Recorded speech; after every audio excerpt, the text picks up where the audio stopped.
If you're over 60, you probably remember a time when life didn't feel easy. But somehow, you made it through anyway. This is a story about a man named Tom. Tom grew up in Ohio, born in 1958.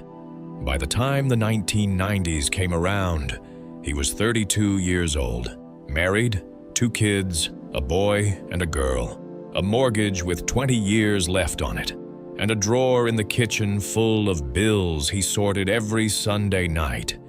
He drove a 1984 Chevy Caprice.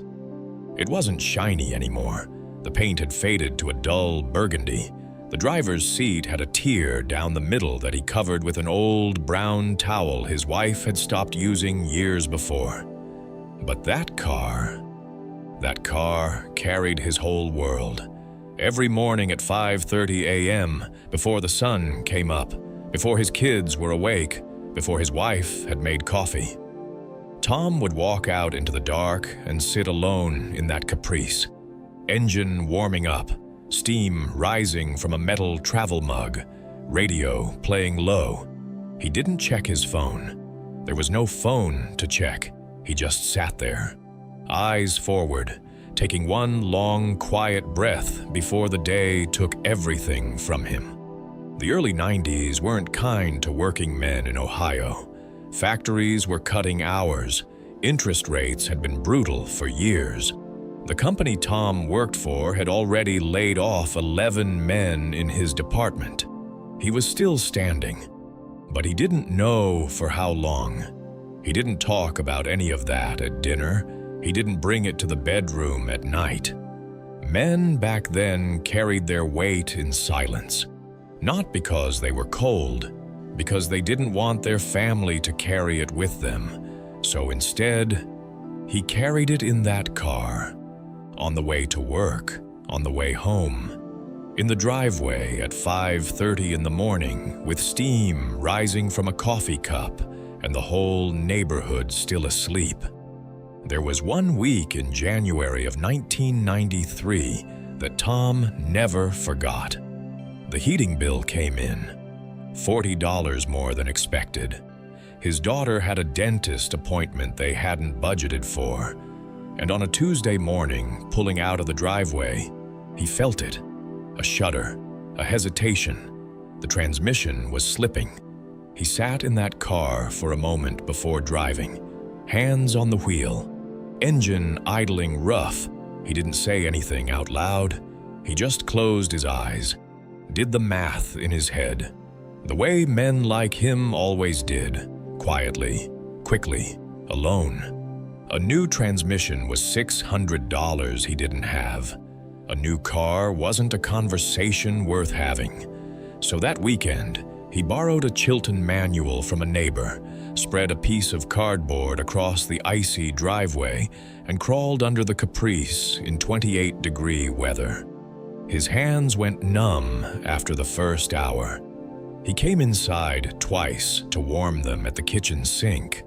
His son stood in the garage doorway watching him work, not saying a word.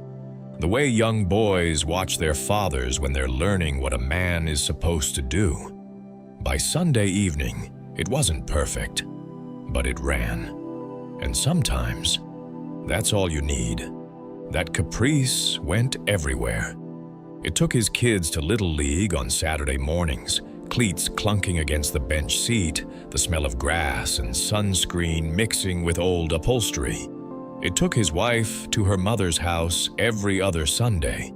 It took the whole family to church, to the grocery store, to the lake on the one summer vacation they managed to squeeze in before school started. It wasn't luxury, but it was full. By the late 90s, the world was starting to change in ways Tom didn't fully understand.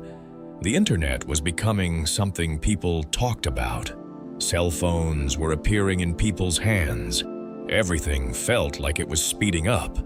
Tom kept his head down and kept working. That's what he knew. Not trends, not technology.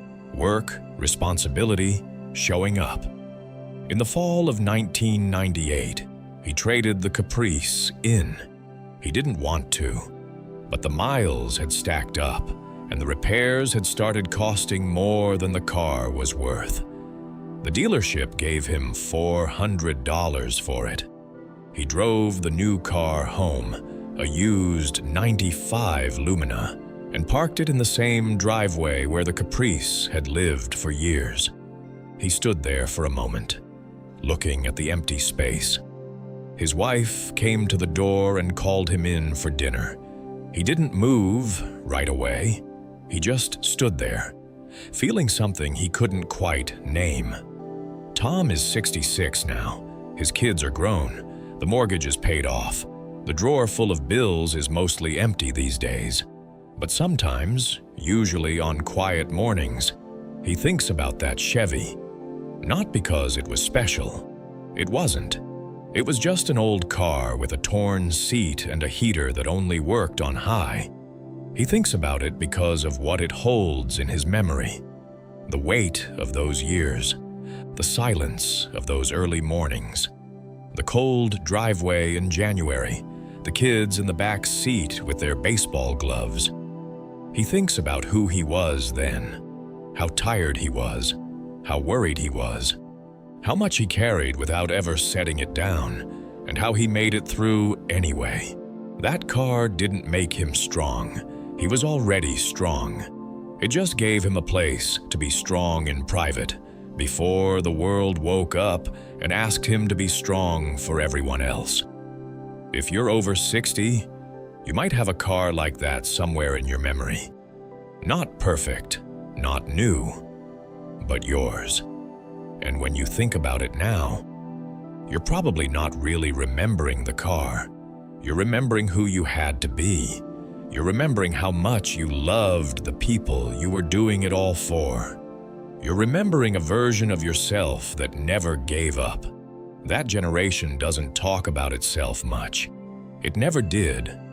But those of us watching, we see it. We see what you carried. We see what you built. We see the life you made out of hard work and quiet sacrifice. And we're not going to let it be forgotten. Drop a comment and tell me, what car do you remember most from your hardest years? Not the nicest one you ever owned, the one that was there when life was real. Because those aren't just car stories. They're you.